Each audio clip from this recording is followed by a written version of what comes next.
vraiment première prise en main très positif pour moi dans l'ensemble. On va suivre de près ce petit souci là de buée qui quand même fait un peu peur. Je vous dirai un peu sur l'autonomie, mais de ce que je vois, ça m'a l'air très correct. Donc les points qui m'ont fait acheter, c'est premier point, l'écran frontal, clairement pour pouvoir se cadrer, vraiment un gros plus.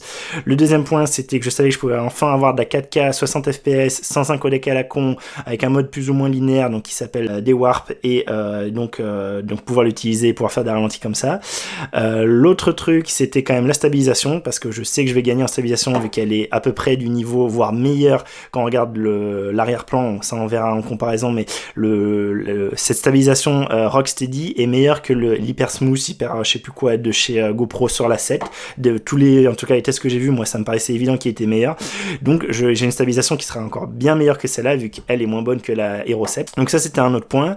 Le fait de pouvoir changer ici le fil, je trouve ça quand même cool, parce que moi j'ai toujours voulu m'acheter des fils, mais c'est toujours la merde, j'avais peur de les perdre et tout, donc j'ai jamais trop acheté. Donc là pouvoir le visser directement, je trouve ça vraiment cool. Moi je pense en particulier à un filtre polarisant et potentiellement un filtre pour l'apnée, la plongée.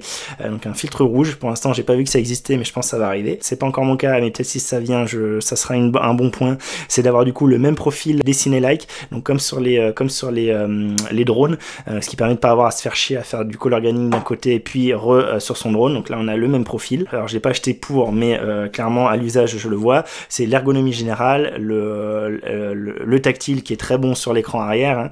L'ergonomie générale, donc les gestes sont bien pensés, les petits bruits, l'écran est meilleur, on voit mieux, toutes les informations sur l'écran sont plus accessibles, tout l'effet les glissements et tout, c'est bien plus pratique, c'est vraiment beaucoup mieux, dans la galerie c'est beaucoup mieux. Donc l'ergonomie logicielle vraiment meilleure, l'ergonomie physique aussi je trouve meilleure. J'aime bien ces boutons là, je trouve qu'ils sont bien accessibles, on les sent bien sous les doigts.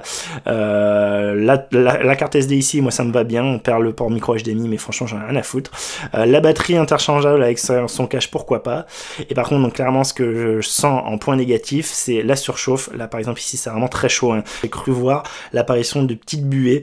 Donc c'est quelque chose qui a été identifié par plusieurs personnes, plusieurs youtubeurs. Donc je mets en fiche là-haut, là. Sinon, cette première prise en main est quand même très positive et j'ai hâte de la tester sur le terrain. Donc ça va être un test du coup en comparaison avec la Hero 6 dans les conditions où moi je vais utiliser, c'est-à-dire 4K, 30 fps, 24 fps et 60 fps qu'ici du coup j'aurai pas parce que c'est de la merde. Et voir la stabilisation, voir les couleurs, gestion des couleurs, le piqué évidemment, et un peu tout ce qui est gestion, on va dire, la luminosité, le passage d'ombre à lumière, etc. Donc ça sera dans la prochaine vidéo qui apparaîtra sûrement que la semaine prochaine. Voilà, j'espère que ça vous aura plu, ce suivi des paramètres, etc. J'espère que ça pourra aider ceux qui vont la recevoir, peut-être en décider certains. C'est vrai que de pouvoir avoir tous les menus, etc., c'est quand même quelque chose qui permet de se rendre mieux compte. N'hésitez pas à liker la vidéo, vous abonner si vous voulez voir d'autres vidéos de ce genre là, et donc pour voir la suite, hein, sur vraiment la comparaison, et après vraiment une avant ou après, je sais pas dans quel sens, en mode action, donc en particulier en windsurf, hein. Moi ça va être vraiment le test d'étanchéité, le test de est-ce que le cadrage se fait mieux avec ça, etc. Et voilà, je vous dis merci d'avoir regardé, à bientôt, et portez-vous bien. Allez, salut, tchou.